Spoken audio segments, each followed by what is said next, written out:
donc, notre responsabilité, c'est donc de choisir de rester avec le peuple. Parce que, comme on a l'habitude de dire, ce choix, il est cornélien. Soit vous choisissez le gouvernement et vous abandonnez le peuple, vous l'aurez trahi, soit vous choisissez le peuple et puis vous aurez donc abandonné le gouvernement. J'ai toujours dit une chose, aujourd'hui je suis en immersion avec le peuple, c'est tous les jours que je partage la vie du peuple. Mon choix était donc vite fait, j'ai choisi donc d'être aux côtés du peuple et de participer de manière active au changement tel qu'il l'a exprimé. Alors, nous relevons la première question d'un internaute ici. Il dit, Monsieur Chiroma, vous évoquez un impératif moral qui vous a poussé à quitter le gouvernement. Pourriez-vous préciser quelle injustice structurelle, qu'elle soit territoriale, sociale ou économique, et quelles actions concrètes envisagez-vous pour remédier si vous êtes appelé à exercer ces responsabilités? Vous savez, lorsqu'on est en immersion avec le peuple, on est en contact avec le peuple. Les difficultés auxquelles ce peuple est rencontré, vous les vivez au quotidien. Vous avez posé la question précise de savoir de quoi il s'agirait éventuellement. Les difficultés sont multiples. Elles sont multiples et c'est difficile naturellement de les énumérer, de les énoncer. Et c'est pour cette raison que lorsque vous me posez la question de savoir qu'est-ce que j'entends faire, naturellement, j'entends, relevant de ma compétence, de poser tous les actes qui me permettent donc de régler les difficultés auxquelles les Camerounais sont confrontés. Alors, après 20 ans de collaboration avec le président Paul Biya, vous affirmez aujourd'hui vouloir opérer une rupture. En quoi votre vision actuelle pour le Cameroun se distingue-t-elle véritablement de l'héritage politique que vous avez contribué à apporter durant ces 20 années? Écoutez, votre question est pertinente.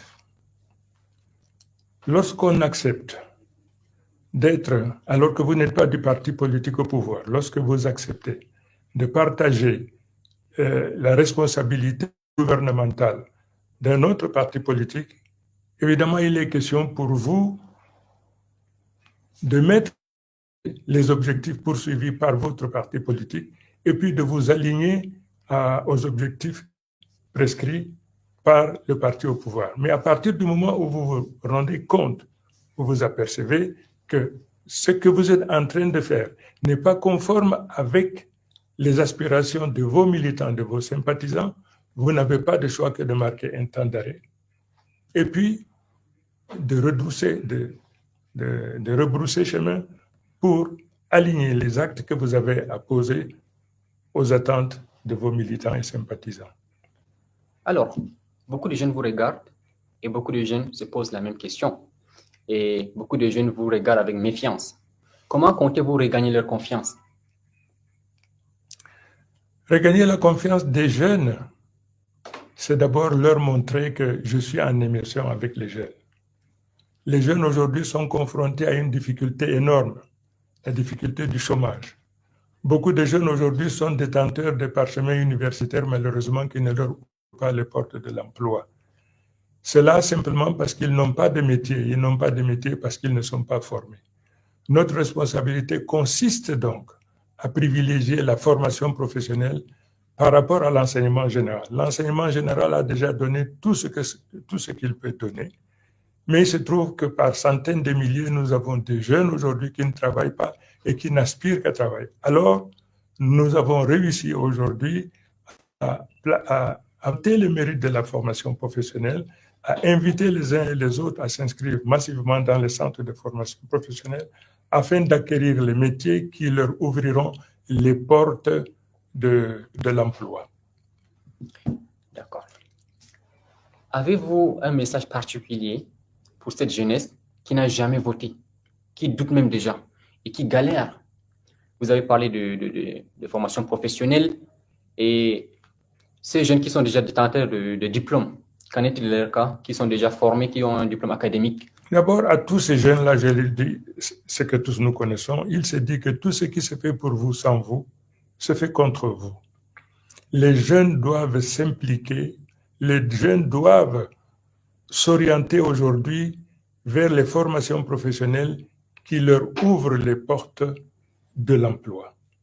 Indispensable. Ce que nous faisons aujourd'hui pour cette jeunesse-là, c'est d'abord réhabiliter, valoriser la formation professionnelle.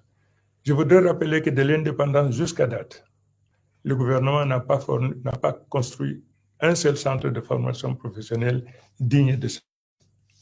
Et c'est donc pour cette raison que nous avons pris des mesures conformément aux prescriptions du gouvernement de valoriser la formation professionnelle et de faire en sorte que la formation professionnelle redevienne un ordre d'enseignement au même titre que les autres ordres de formation.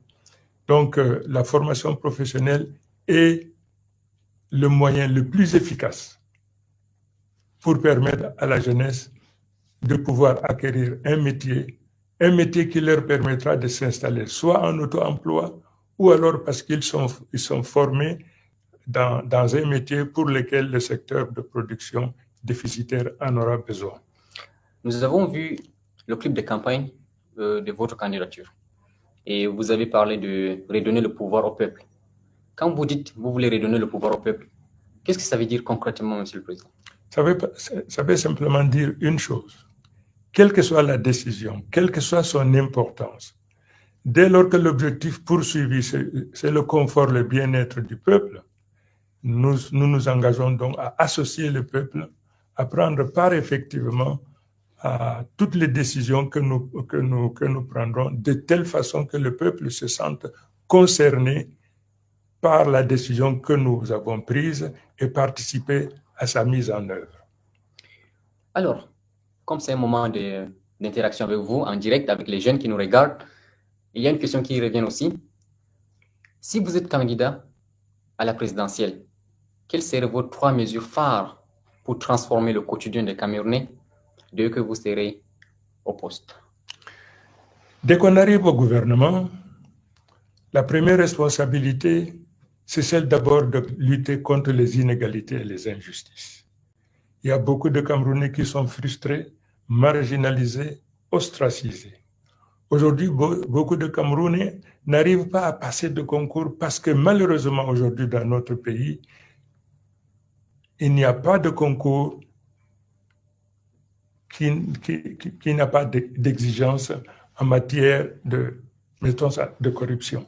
Donc nous lutterons, nous prendrons toutes les mesures, toutes les dispositions pour que les concours, quand ils sont ouverts, qu'ils soient accessibles à tout le monde.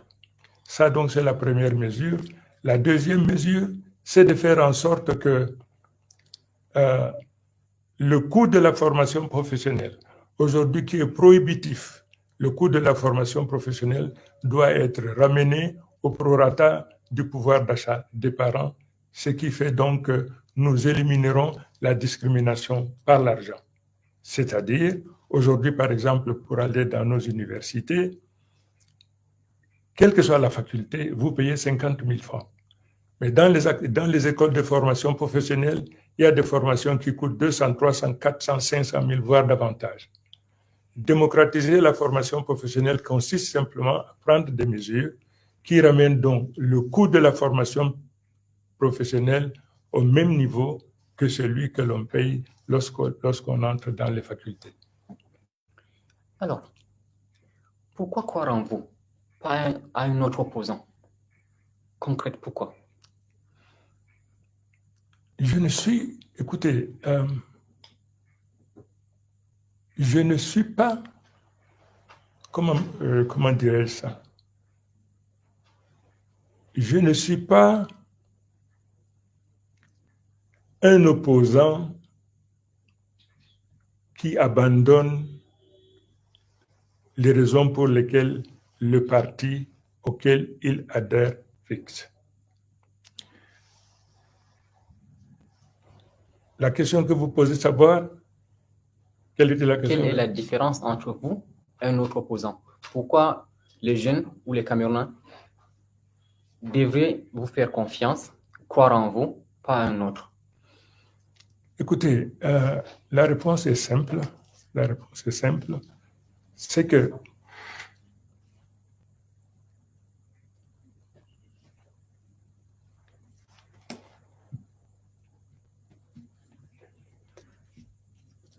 Alors,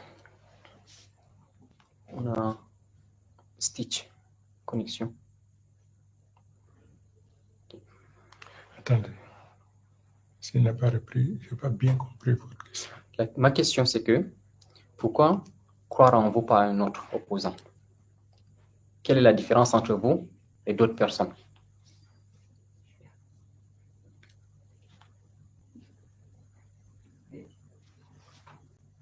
Arrêtez si c'est possible. Pour la première fois. Très bien, avant de répondre à votre question, permettez-moi d'abord d'exprimer gratitude, appréciation à tous ces internautes qui ont accepté d'être démobilisés et de me prêter leur attention ce soir à l'occasion de ce moment que je considère un moment très important, un moment fatidique. Vous posez la question de savoir pourquoi est-ce que j'ai choisi les médias sociaux. La raison en est simple, c'est en raison de sa nature universelle. Les réseaux sociaux ne connaissent pas de censure.